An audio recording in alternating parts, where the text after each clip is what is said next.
हम किस में करेंगे? नया बनाना पड़ेगा फिर।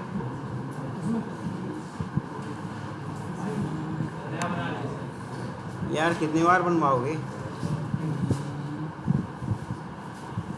उसमें ही बना रहे हैं। उसमें इसमें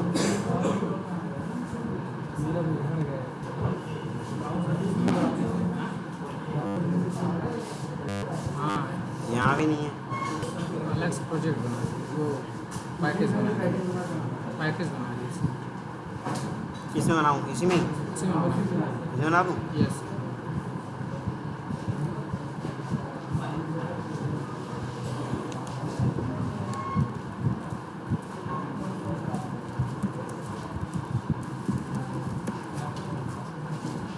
हम अभी लिस्ट करा रहे हैं ना। यस। ठीक।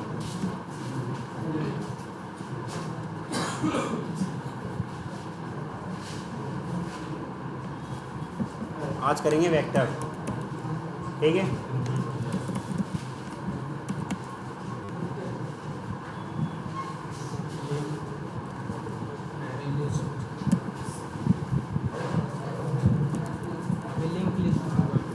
हाँ, एरे लिस्ट हो गया ना।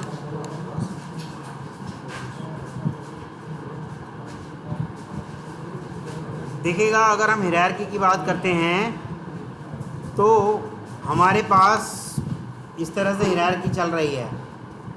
लिस्ट है, फिर वेक्टर है, और फिर स्टैक है। ठीक। मान लो मैं यहाँ लिख देता हूँ, क्या है ये? कलेक्शन। ठीक। और यहाँ लिख दे रहा हूँ लिस्ट। ठीक। और यहाँ लिख दे रहा हूँ वेक्टर। और वेक्टर की भी एक और चाइल्ड है जिसको हम लिख दे रहे हैं क्या? स्टैक।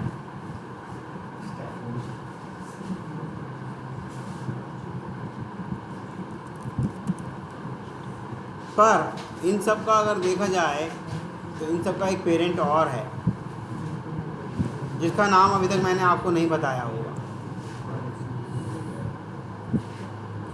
जिसका नाम अभी तक मैंने आपको नहीं बताया होगा, वह है आपका इटरेबल। और अगर मैं बात करूं इन सब में से कुछ की, मान लो कि ये सब की, सिर्फ इन सब की मैं बात करूं तो ये सब क्या हैं? ये सारे आपके इंटरफेसेस हैं। और अगर मैं बात करूं इसकी, ये सब क्या हैं? ये सब आपकी क्लासेस हैं। तो क्लियर है यहाँ तक का पिक्चर? ये सब हैं आपके इंटरफेसेस।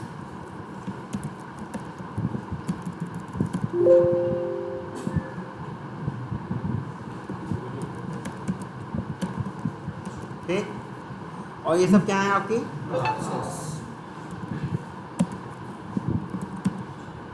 क्लास। यहाँ तक किसी को कोई इशू बताइएगा? ठीक।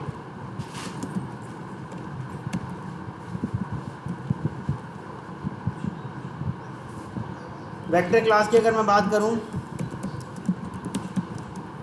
इट इम्प्लीमेंट्स क्या?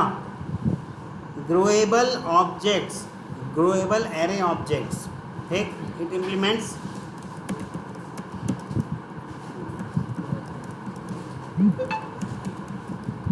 Array of objects.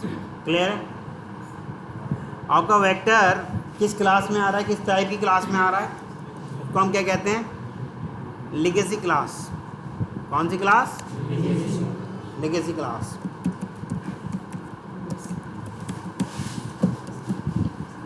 वेक्टर आपका लेगेसी क्लासेस में आ रहा है। ठीक।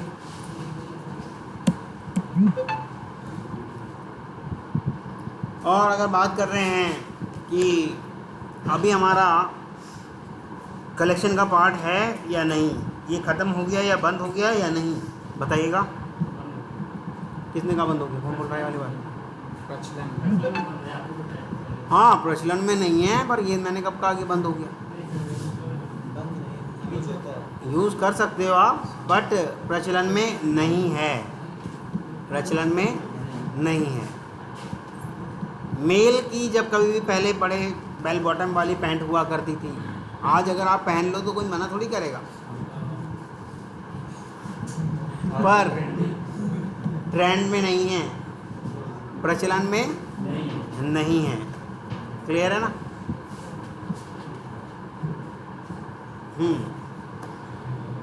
ये है कहाँ पर?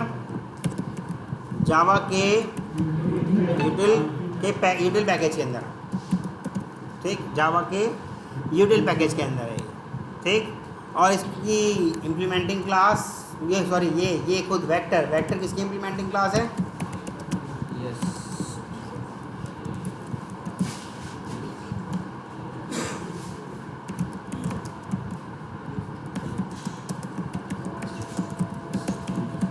ठीक, लिस्ट इंटरफेस की इम्प्लीमेंटिंग क्लास है ये, ठीक। तो इसका मतलब क्या है? ऑल मेथड्स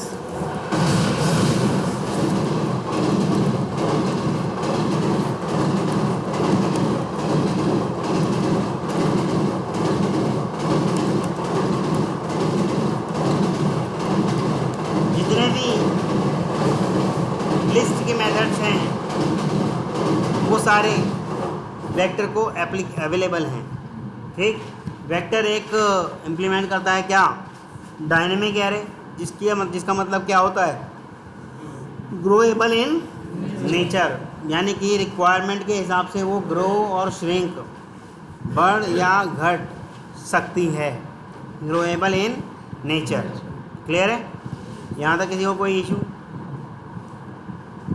इसे हम यूज़ कर सकते हैं, एक्सेस कर सकते हैं इंटीजर टाइप के इंडेक्स से, इंटीजर टाइप की इंडेक्सिंग से, ठीक।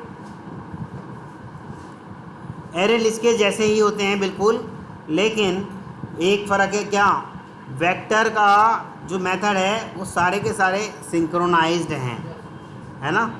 वेक्टर के जो मेथड हैं वो सारे सिंक्रोनाइज्ड हैं। अब ये सिंक्रोनाइज क्या चीज़ होती है? एक नया शब्द आ गया।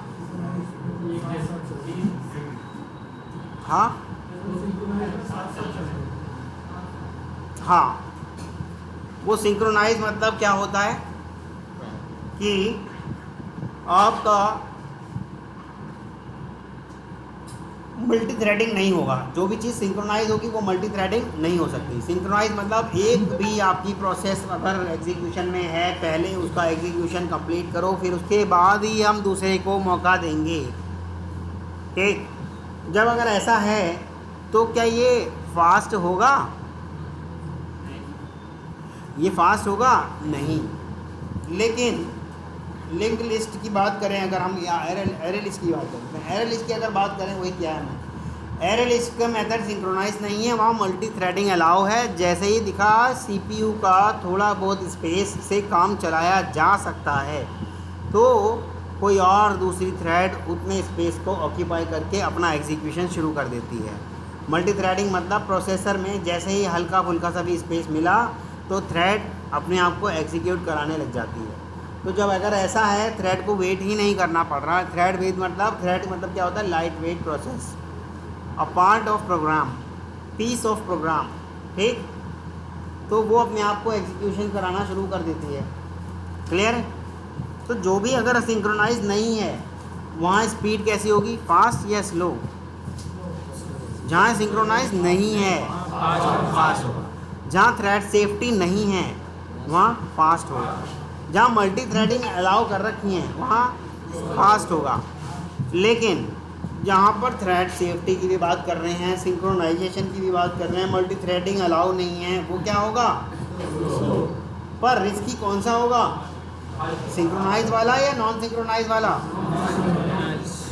नॉन सिंक्रोनाइज वाला नहीं, हाँ नॉन सिंक्रोनाइज वाला। सिंक्रोनाइज वाले में तो पूरा का पूरा प्रोसेसर तभी मिलेगा जब एक प्रोसेस आपकी कंप्लीट हो चुकी हो।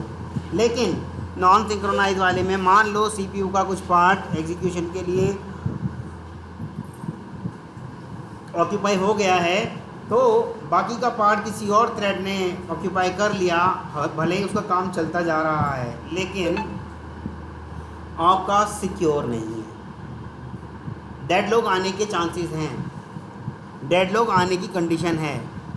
इसको ऐसा मानो कि एक थ्रेड ने सीपीयू को यानी कि आपके प्रोसेसर को घेर लिया, दूसरी भी उतना पार्ट घेर लिया जिससे उसका एग्जीक्यूशन तो कम से कम स्टार्ट हो जाए, और अगली वाली जो पहली वाली थी वो अपना एग्जीक्यूशन इसलिए कंप्लीट नहीं कर पा रही, उसे सीपीयू का थोड़ा सा पार्ट और चाहिए, पर उसके बाद ही तुरंत किसी और थ्रेड ने उस थोड़े से स्पेस को ऑक्यूपाई कर लिया, वो छोड़ नहीं रही, उसने अपना एग्जीक्यूशन स्टार्ट कर दिया, उसे थोड़ा और ज़्यादा स्पेस चाहिए, तो दोनों को सीपीयू मिल नहीं पा रहा, सीपीयू का यूटिलाइजेशन दोनों नहीं कर पा रहे। तो इस केस में क्या हमारा सिस्टम हैंग हो जाएगा या फिर चलता रहेगा? काम नहीं होगा, हैंग हो जाएगा, हैंग हो जाएगा। इसको ऐसे मान के चलो, मान सिंह के पास मार्कर है और सत्येंद्र के पास डस्टर है। मान सिंह कह रहे हैं मैं पहले अपना पूरा टॉपिक कंप्लीट कर लूँ तभी मार्कर दूंगा, और सत्येंद्र कह रहे हैं कि भैया मैं डस्टर तभी दूंगा जब आप मुझे मार्कर दे दो कि ताकि मैं भी अपना शुरू कर दूँ। दोनों एक दूसरे को कुछ भी देने को तैयार नहीं है, तो किसी का टॉपिक कंप्लीट होगा? नहीं होगा। दोनों ने क्या कर लिया? ऑक्यूपाई कर लिया चीज़ों को, दोनों ने। या फिर बोर्ड को मान के चलो प्रोसेसर है, सीपीयू है। मान सिंह कह रहे हैं मैं तो लिखूंगा और सत्येंद्र कह रहे हैं मैं तो मिटाऊंगा क्योंकि मुझे मेरा काम करना है। मान सिंह कह रहे हैं भाई मुझे मेरा काम तो करने दे, लिखने वाला तू मिटाने वाला क्यों कर रहा है? मिटा हुआ तो पहले से ही है। लेकिन सत्येंद्र कह रहे हैं यार तुम लिख दोगे तो फिर प्रोसेसर कैसे मिलेगा? वो लिखते ही मिटा दे रहे हैं। किसी का काम होगा तो हैंग हो जाएगा सिस्टम, ना तो वो कुछ करा पाएंगे ना ये कुछ करा पाएंगे। क्लियर है? यहाँ तक किसी को कोई इशू?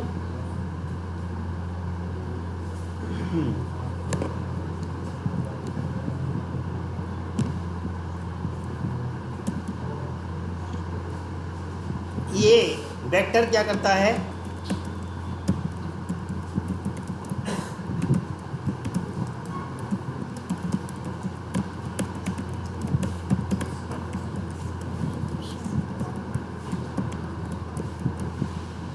एरे लिस्ट के जैसे ही ये भी इंसर्शन ऑर्डर मेंटेन करता है। जैसे एरे लिस्ट करती है आपकी, एरे लिस्ट पढ़ाई थी उस दिन, ठीक उसी तरीके से वेक्टर भी आपका इंसर्शन ऑर्डर मेंटेन करता है।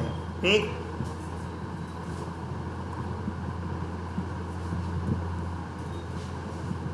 इसके अंदर अगर हम बात करते हैं कौन से परफॉर्म ऑपरेशन की, अगर मैं कर रहा हूँ एडिंग, अगर मैं कर रहा हूँ सर्चिंग, अगर मैं कर रहा हूँ डिलीटिंग, अगर मैं अपडेट कर रहा हूँ एलिमेंट्स को, तो ये क्या है?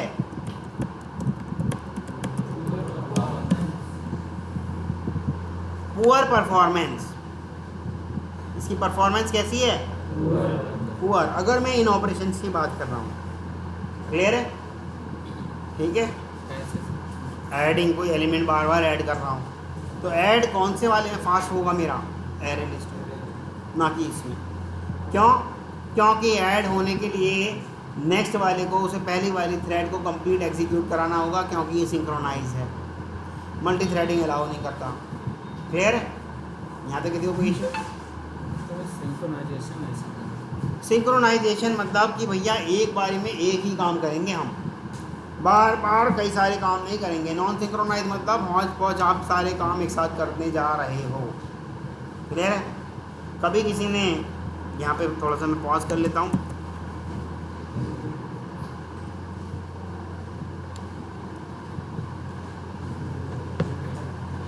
तो कुछ मेथड्स देख लें इसके वेक्टर्स के, चलिएगा। जब बात करते हैं वेक्टर का एरे लिस्ट से अगर कंपैरिजन की, तो मेरी एरे लिस्ट का कोई सा भी मेथड सिंक्रोनाइज नहीं है, और वेक्टर के हर एक मेथड मेरे क्या हैं? सिंक्रोनाइज। ठीक, और मेरा परफॉर्मेंस की अगर मैं बात करूं एरे लिस्ट की, तो हाई है, क्योंकि थ्रेड को वेट करने की कोई आवश्यकता नहीं। लेकिन परफॉर्मेंस की अगर मैं बात करूं वेक्टर के लिए, वो सिंक्रोनाइज होने की वजह से मेरे हर एक थ्रेड को वेट करनी पड़ेगी। अच्छा, थ्रेड सेफ्टी की अगर मैं बात करूं, एरे लिस्ट थ्रेड सेफ है? एरे लिस्ट थ्रेड सेफ नहीं है, क्योंकि ये मल्टीपल थ्रेड अलाउ करा दे रहा है। परंतु क्या मेरा वेक्टर थ्रेड सेफ है? मेरा वेक्टर एक बारी में एक ही थ्रेड को अलाउ करा रहा है, तो वो क्या है, थ्रेड सेफ है। बस इतने फ़र्क बहुत हैं।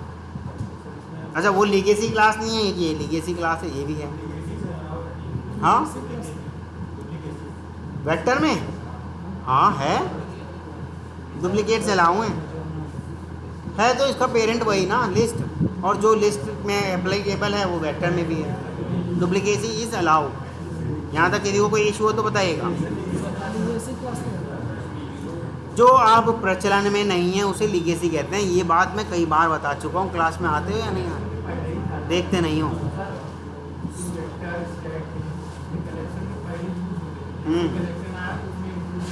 उसमें इन्हें इंक्लूड किया गया, वेक्टर स्टैक को उसमें इंक्लूड किया गया। नींद आ रही लग रहा था मुझे भी आ रही। हाँ, मेरे आने की एक वजह है, वो अभी मैं शेयर नहीं करना चाहता। हाँ हाँ, सर बता दिया सर ने। एलिमेंट डिलीट करने के लिए पुअर परफॉर्मेंस क्यों है लिस्ट के कंपेयर? एलिमेंट डिलीट करने के लिए इसकी पुअर परफॉर्मेंस क्यों है? क्योंकि जब कभी भी हम लिस्ट के कंपैरिजन में कोई एलिमेंट को डिलीट करते हैं, मल्टी थ्रेडिंग है, अगर मेरा कोई प्रोसेस एक एलिमेंट को ऐड करने में भी लग रहा है तो मेरा डिलीट वाला ऑपरेशन भी कामयाब हो जाएगा, क्योंकि डिलीट करने में प्रोसेसर का बहुत कम यूटिलाइजेशन होता है। ठीक, अब यहाँ तो वो कह रहा है कि मैं थ्रेड सेफ हूँ भैया, या तो ऐड कर लो या डिलीट कर लो, एक ही ऑपरेशन परफॉर्म कर पाऊँगा मैं। क्लियर है? थ्रेड सेफ्टी की वजह से इसका डिलीशन भी क्या हो गया, स्लो हो गया। यहाँ तक किसी को कोई इशू? ठीक,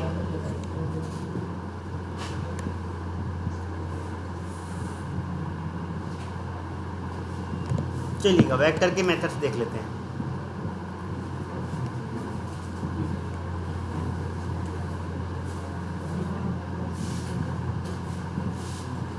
पहले इसका कंस्ट्रक्टर देख लेते हैं।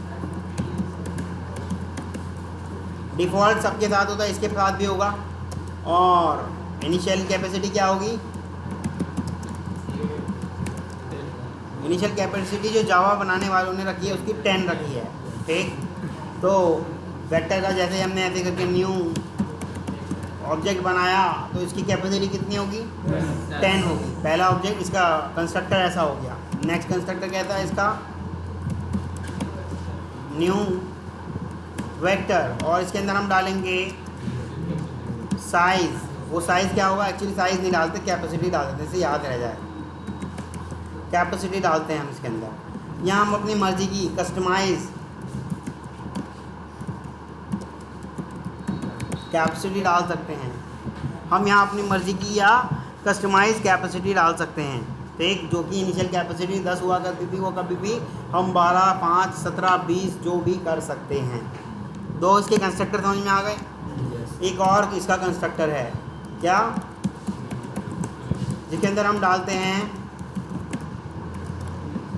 इनिशियल कैपेसिटी डालते हैं और इंक्रीमेंट का रेशो भी डालते हैं। क्या क्या डालते हैं? इनिशियल कैपेसिटी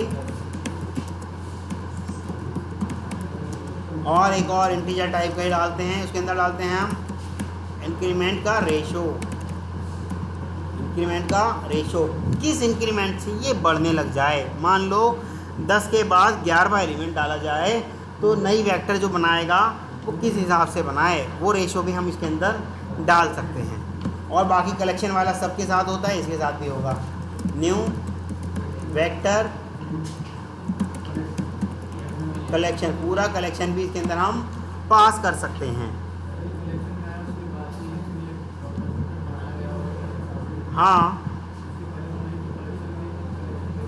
लेकिन जब कलेक्शन नहीं था, जब कलेक्शन बनाया जा रहा था तो वेक्टर के इस्तेमाल से पहले, सॉरी जैसे हमने उसको इंक्लूड करा, तो वेक्टर से इस्तेमाल से पहले अगर मान लो हमारे पास कोई और कलेक्शन रहा होगा और उस कलेक्शन के कुछ एलिमेंट्स को हम वेक्टर में पास कराना चाहते हैं, तो इसलिए इन्होंने ये वाला कंस्ट्रक्टर भी अलाउ कराया कि ऐसे वाला भी आप कर पाओगे कि ऑलरेडी बने बनाए कलेक्शन को इसके अंदर आप स्थान दे सकते हैं। क्लियर है? यहाँ तक यदि कोई इशू? सर ये इंक्रीमेंट रेशियो कैसे होता है? जैसे 10 की कैपेसिटी है, जैसे हम फिल रेशो, फिल रेशो जो उसने एक फार्मूला बताया था, याद होगा आपको? यस, क्या बताया था? Current capacity into 3/2 plus current capacity into 3/2 plus 1। तो वो वाले फार्मूले के हिसाब से नहीं जाएगा। अब मैं चाहता हूँ कि 50% के हिसाब से जाए, तो मैं 50 डाल दूँगा उसके अंदर, 50% के रेशो के हिसाब से उसके अंदर वो जाने लगेगा। ठीक है, मैं 75% रेशो के हिसाब से चाहता हूँ कि 75% रेशो के हिसाब से जाए, तो वो उसी हिसाब से जाने लगेगा। मैं चाहता हूँ 100% रेशो के हिसाब से जाए, नया वाला जो मैंने कहा पुराने साइज़ का 100% बन जाएगा। तो मेरी मर्ज़ी में कैसा भी डालूँ इस वाले कंस्ट्रक्टर को इस्तेमाल करके। हाँ भाई, इसके पास रेडीमेड मेथड्स हैं, क्योंकि इंटरनल इसका जो डेटा स्ट्रक्चर है आपका क्या था, इसका इंटरनल डेटा स्ट्रक्चर क्या था,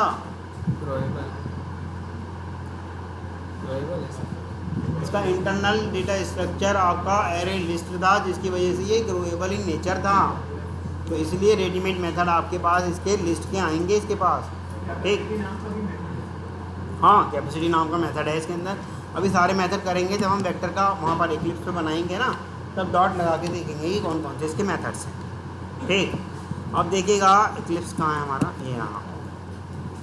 मान लीजिए vector is equal to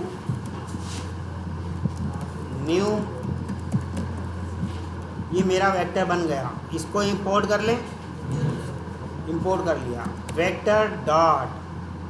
vector dot add object, vector dot add नाम का एक मेथड है जिसके अंदर हम क्या पास कर सकते हैं, ऑब्जेक्ट। लेकिन इसने यहाँ पर हम उसे उस ऑब्जेक्ट के वेरिएबल को एलिमेंट बोलते हैं, वेक्टर के केस में हम उसको क्या कहेंगे, एलिमेंट, इसलिए इसने ई बनाया है। जितने भी एलिमेंट से संबंधित मेथड्स होंगे ना, वो सारे वेक्टर की देन है। किसकी, वेक्टर की देन है। क्लियर है? ठीक, तो ऐड डाल दें इसके अंदर कोई भी ऑब्जेक्ट। ठीक है,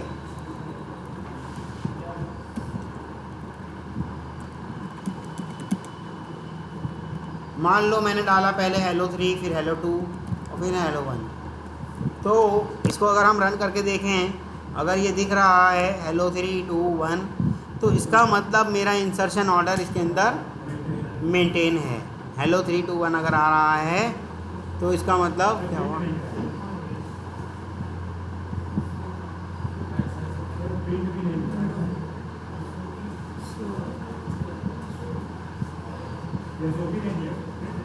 हमने प्रिंट नहीं किया, ओके ओके, तभी तो नहीं आ रहा।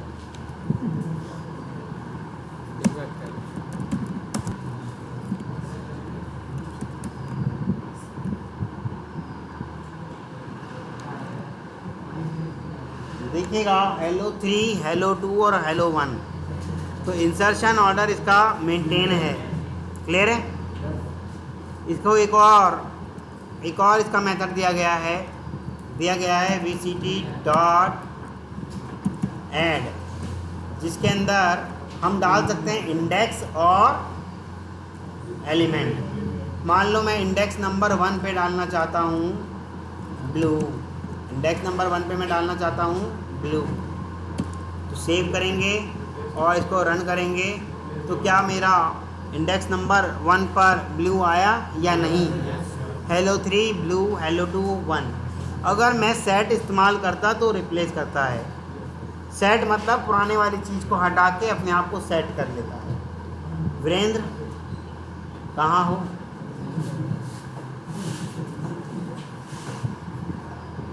आपसे ज़्यादा ईमानदार है अंकित, चुपचाप जाके आंखों पे पानी डाले। देख रहे हो?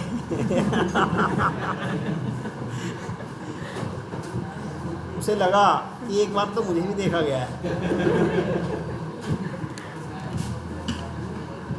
तो इसमें स्पेसिफिक इंडेक्स अगर मैं दे दूं तो उसी पोजीशन पे जाके वो वेक्टर के एलिमेंट, वेक्टर की अगर हम बात करते हैं तो एलिमेंट कहेंगे हम उन्हें, वेक्टर के एलिमेंट को ऐड कर देगा। अगर मैं बात कर रहा था एरे लिस्ट की, तो हम उसे वहाँ पे ऑब्जेक्ट्स कह रहे थे, याद आ रहा है? ठीक, तो और देखते हैं, और भी हैं हमारे पास।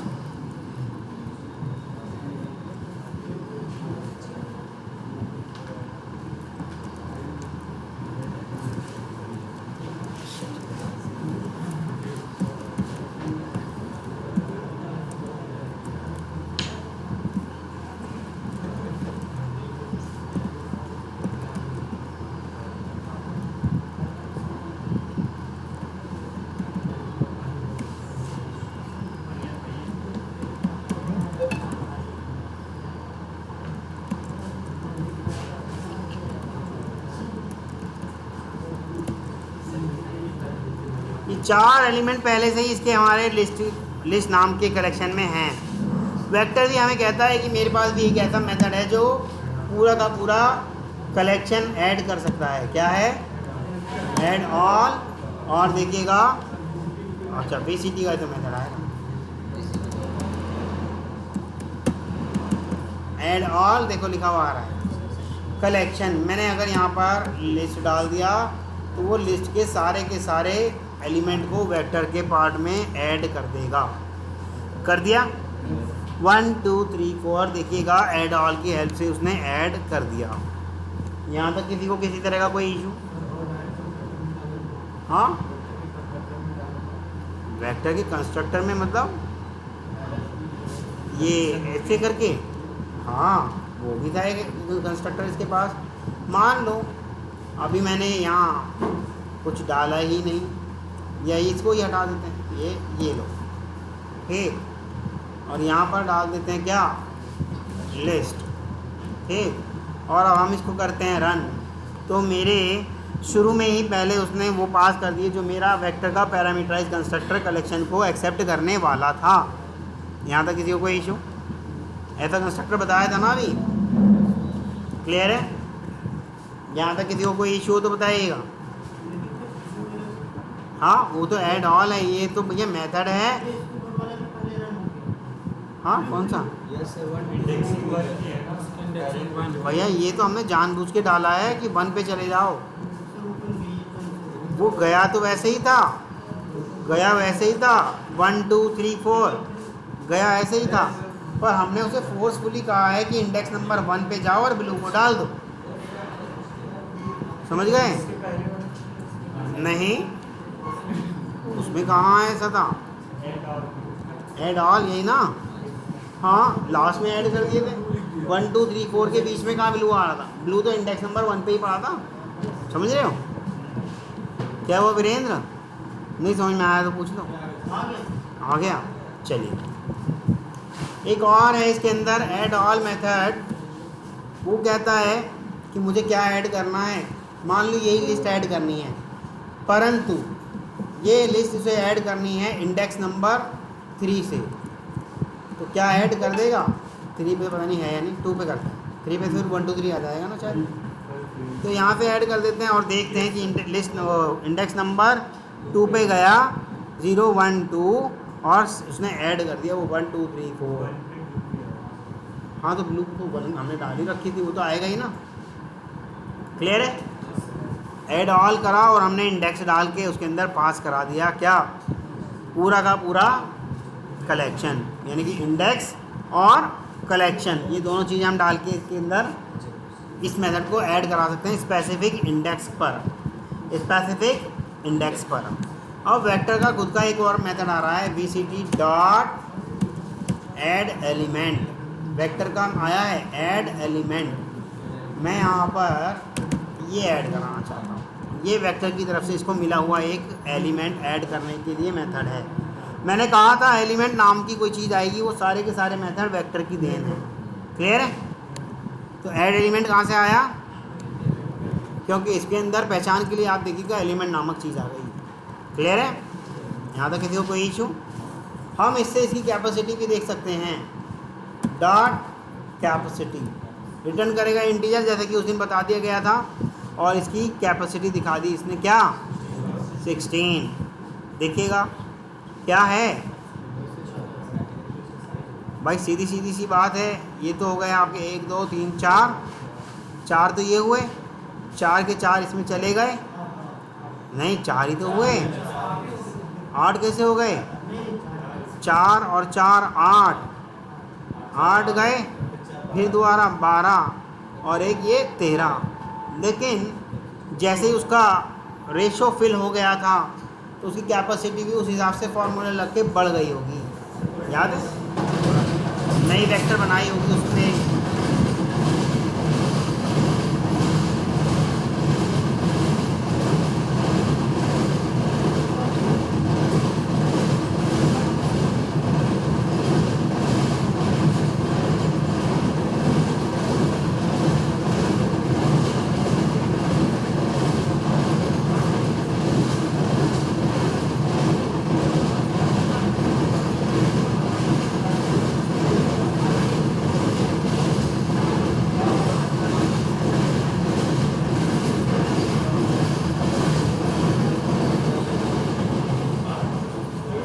यस, आगे बढ़ते हैं। क्यों?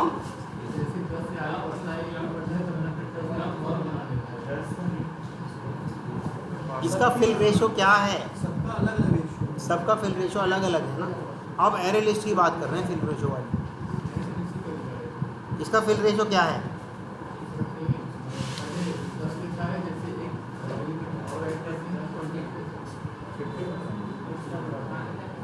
नहीं, ऐसे तो नहीं है।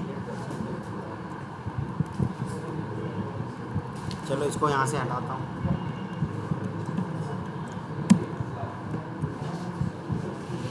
और इसे भी कर देता हूँ ख़त्म। 10 और कितने एलिमेंट गए हैं? 1 2 3 4 और एक ये 5। यही 5 एलिमेंट फिर से डाल देते हैं, या 4 तो हैं पहले। अच्छा, वो लिस्ट के हैं।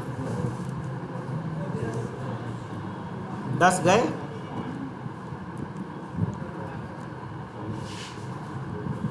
और अब डाल रहे हैं 11वां।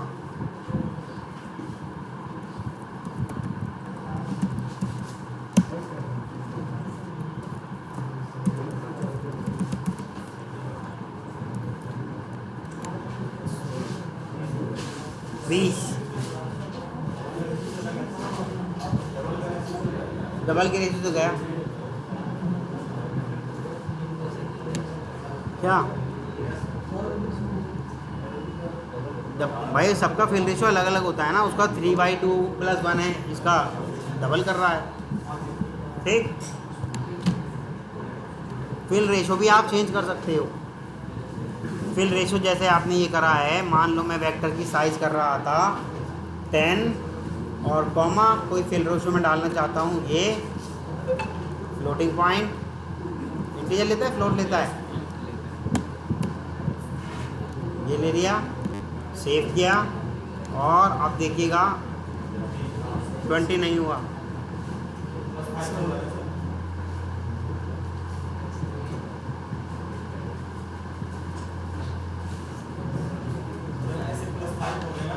हाँ, वही फिल रेशो हमने फोर्सफुली डाला है ना। हाँ, 10 करिए, तो और क्या होगा? 10 करिए, 20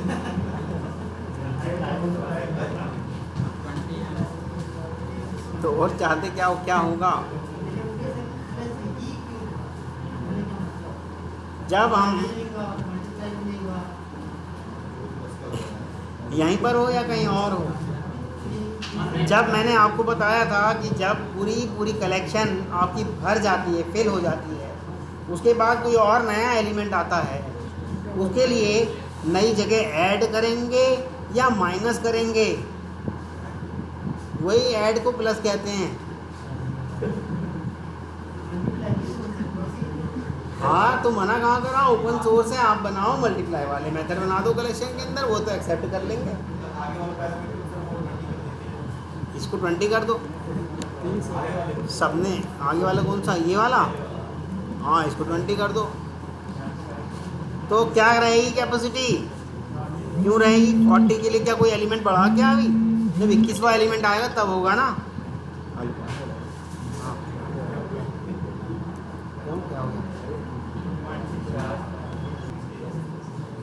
पहला आर्ग्यूमेंट आपका साइज इनिशियल कैपेसिटी के लिए। ये यार, ये मेथड बनाए तो थे, कहाँ गए?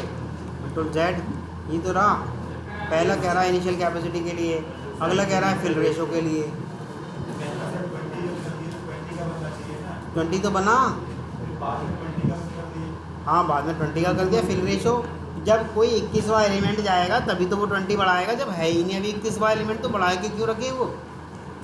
ग्रोएबल इन नेचर का मतलब ही तो यही होता है, जब ज़रूरत पड़ेगी तब ग्रो करेंगे।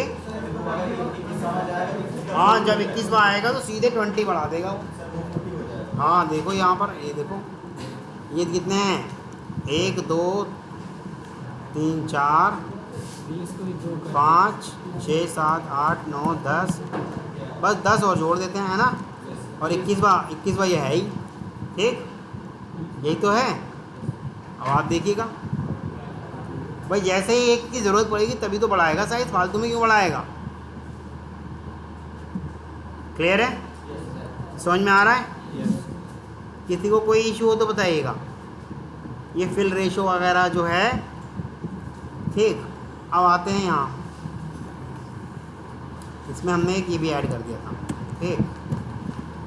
अब देखिएगा मैं कर रहा हूँ यहाँ पे कुछ प्रिंट कर रखा है हाँ, इनिशियल कैपेसिटी हटा के, ये सॉरी कैपेसिटी हटा के मैं कराना चाहता हूँ क्या, VCT डॉट कंटेंट्स नाम का मेथड। हेलो, मैं बाद में बात करूँगा आपसे, ठीक है। जैसे ही मैं इसके अंदर ऐड करा देता हूँ पूरा का पूरा ये लिस्ट, और मैंने मेथड करा है क्या, कंटेंट्स। इस कंटेंट्स मेथड के ऊपर ज़रा होवर करके तो देखो क्या कह रहा है, वो कह रहा है return true if this vector contains the specified element. अगर वो वाले एलिमेंट इस वेक्टर के अंदर हैं तो ये रिटर्न कर देगा क्या, ट्रू। अगर वो वाले एलिमेंट इसके अंदर नहीं हैं तो ये रिटर्न कर देगा क्या, फॉल्स। देखिएगा हैं, फॉल्स आ रहा है, ठीक। LST वाले इसमें नहीं है,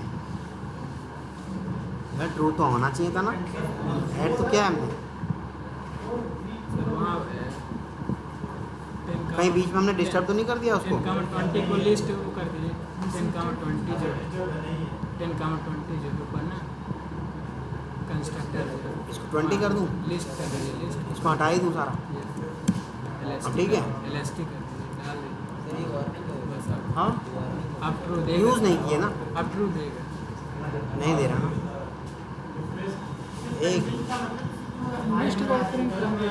ओ नहीं नहीं नहीं नहीं नहीं यार, मैं रिटेन को कंटेन से वो कर गया। रिटेन होता है वो मेथड जो मैं चाह रहा था, उसे कहता है रिटेन। कंटेन अभी कराऊंगा दोबारा, उसे कहते हैं रिटेन। रिटेन दिख रहा है कहीं, हाँ, रिटेन ऑल। तो मैंने अगर इसके अंदर लिस्ट पास करा तो देखिएगा क्या आउटपुट आया, ट्रू, ठीक। वो अगर इसके अंदर है तो ट्रू आएगा, अन्यथा वो फॉल्स आएगा। लेकिन कंटेंट्स केवल और केवल ऑब्जेक्ट पे काम करता है। कंटेंट्स वाला जो था वो करता है केवल और केवल ऑब्जेक्ट पर। मान लो मेरे पूरे इस वेक्टर कलेक्शन के अंदर मैं देखना चाहता हूँ हाई है या नहीं। अगर हाई होगा तो ये ट्रू देगा, अगर हाई नहीं होगा तो ये फॉल्स देगा। मेरे पास मान लो मैं चाहता हूँ अपने ऑटोमेशन के अंदर ये चेक करना कि क्या मेरी वेबसाइट का नाम इस पूरे पेज पे है कहीं या नहीं। तो मैंने सारे जितने भी एलिमेंट्स थे सारे वेक्टर में करा लिए और मैंने चेक कराया कंटेंट्स मेरी वेबसाइट का नाम। अगर होगा तो ट्रू देगा, नहीं होगा तो नहीं देगा। मतलब ऐसी जगहों पे आप इसे इस्तेमाल कर सकते हो। क्लियर है। मान लो कोई कह रहा है कि नहीं जी आपकी कमर्शियल साइट पे मेरा मोबाइल का आर्टिकल जुड़ा हुआ है, मान लो ओप्पो का मोबाइल जुड़ा हुआ है, पर मैं चेक करना चाहता हूँ, या तो स्क्रॉल कर करके चेक करूँ, बड़ा मुश्किल है। मैंने देखा, चेक करा, एक कंटेंट्स नाम का मेथड है, उसे चेक किया और मोबाइल का नाम डाल दिया। अगर ऐसा मैच करने वाला मिल गया तो ट्रू आ जाएगा, अन्यथा फॉल्स। क्लियर है, क्लियर है। किसी को कोई इशू है तो बताइएगा। रिटेन वाला मैं फिर बता देता हूँ। कंटेंट वाला मतलब वही जैसे अगर उसमें मौजूद है, हाँ, रिटेन वाला आप दिखा देता हूँ।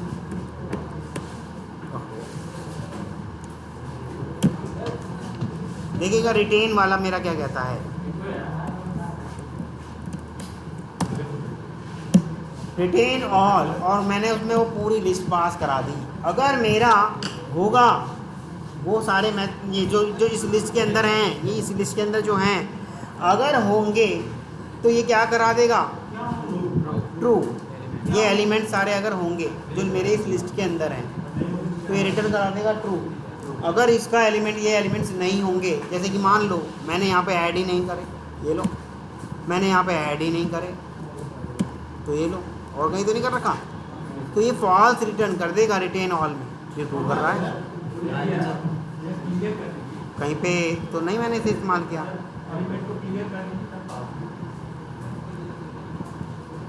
वेक्टर एक LST नाम का कहीं यूज ही नहीं करा, तो नहीं देना चाहिए था,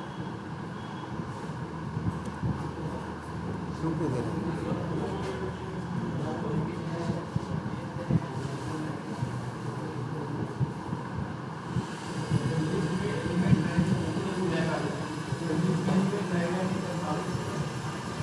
लेकिन एलिमेंट वो तो दोनों केस में ट्रू दे रहा है। ये लो, ऐसे कह रहे हैं आप।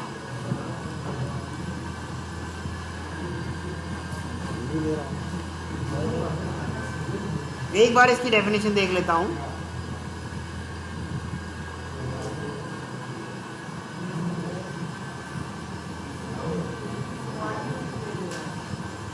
वार्निंग्स क्योंकि हमने सिर्फ नॉर्मली इसको यूज़ किया। वार्निंग पढ़ के देखो ना क्या कह रहा है।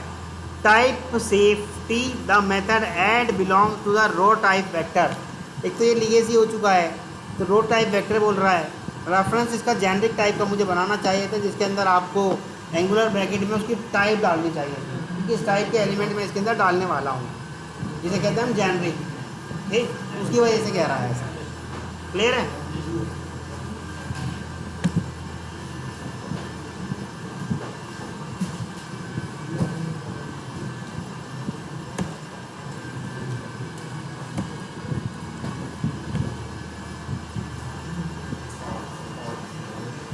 नहीं है बॉस।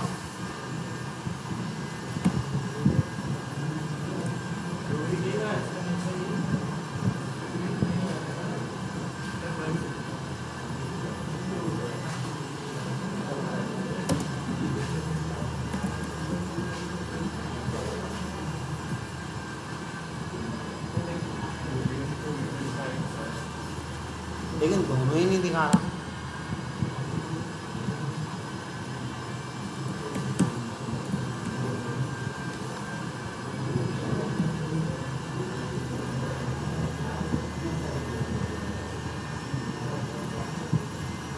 तो आ रहा है।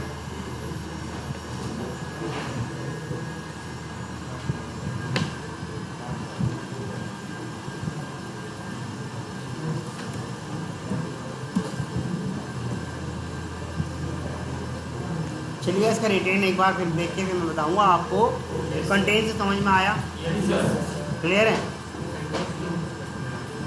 हाँ, उस पूरे कलेक्शन में कोई भी एक ऐसा ऑब्जेक्ट जिसे आप टारगेट करके ढूंढना चाहते हो, वो सारा क्या निकाल के लाएगा? कंटेंट्स। हाँ, नहीं, रिटेन का मतलब होता है लाना, लेके आना, डिलीट करना नहीं होता। ठीक, रिटेन करे मतलब रिमूव करते हैं। वो तो रिमूव वाला है। रिमूव ऑल वो अलग मेथड है, वो सही वही करते हैं। क्लियर एम्प्टी कर देगा आपके वेक्टर को। To save that object which you pass and remove rest of the object. कौन सा वाला? Retain all. To save that object which you pass and remove rest of the object. Rest of the object को remove कर देगा। Okay, अच्छा देखेगा। अभी एक और मुझे बताया मान सिंह ने, जो हमने कभी लिखवाया होगा, vector dot retain all LST और वेक्टर, यहाँ से हमने प्रिंट कराया। हाँ वही है भाई।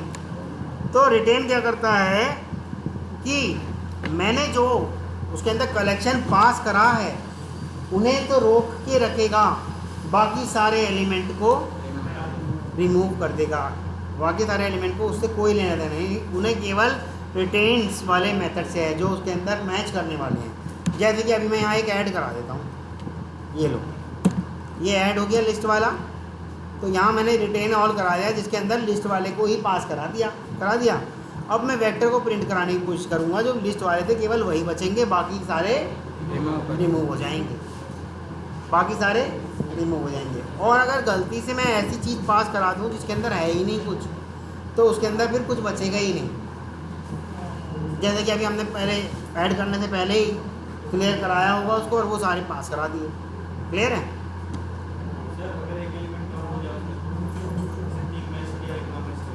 तीन मैच किए और एक ना करे, मतलब तीन ही लेगा, तीन को कलेक्शन मानेगा भाई। जितने मैच करेंगे उनको कलेक्शन मानेगा। ठीक, वो तो आपके ऊपर है जैसा आप बनाओगे। इंडेक्स ऑफ जैसे उसके अंदर काम करता था वैसे ही इसके अंदर काम करेगा। हम ऑब्जेक्ट पास करेंगे और उस पर्टिकुलर ऑब्जेक्ट की क्या ले आएगा? इंडेक्स। क्लियर है? हैश कोड उस पर्टिकुलर ऑब्जेक्ट का, उस पर्टिकुलर एलिमेंट का क्या लेके आ जाएगा, एक हैश कोड बना के ले आएगा। चला के देख लेते हैं, डॉट हैश कोड, और इसके अंदर डाल दे रहे हैं हम हाई। क्लियर है?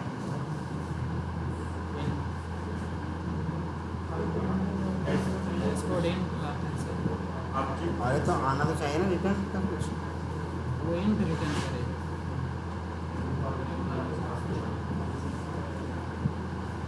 वो आर्गुमेंट में स्ट्रिंग नहीं मानता, हाँ, आर्गुमेंट में स्ट्रिंग नहीं मानता। ओहो ये नहीं है इसका। Hash code as it is है, hash code as it is है, वो हैश कोड निकाल के आएगा आपके वेक्टर का। हैश कोड निकाल के लाया जो आपका वेक्टर है। ठीक,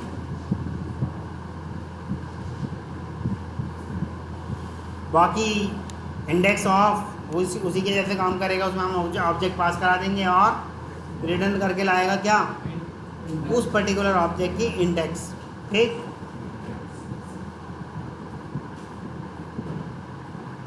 इस एम्प्टी चेक करता है क्या मेरा वेक्टर एम्प्टी है या भरा हुआ है।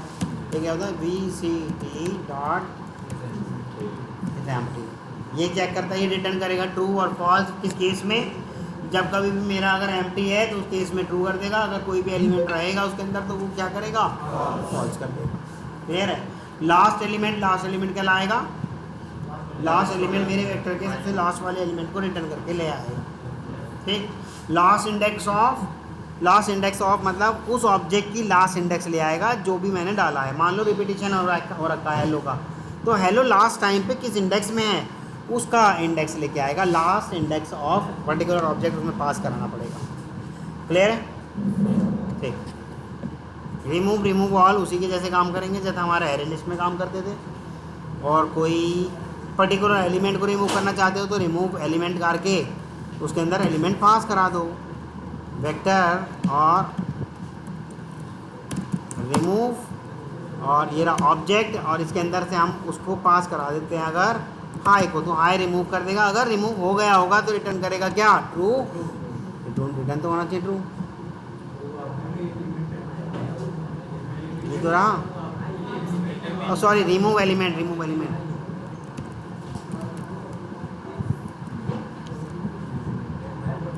कर रहा है, एलिमेंट रिमूव नहीं हो रहा क्या? ओके, ठीक, रिटेन की वजह से वो पहले ही चले गए थे। क्लियर है? रिटेन ऑल लगा रखा था ना हमने।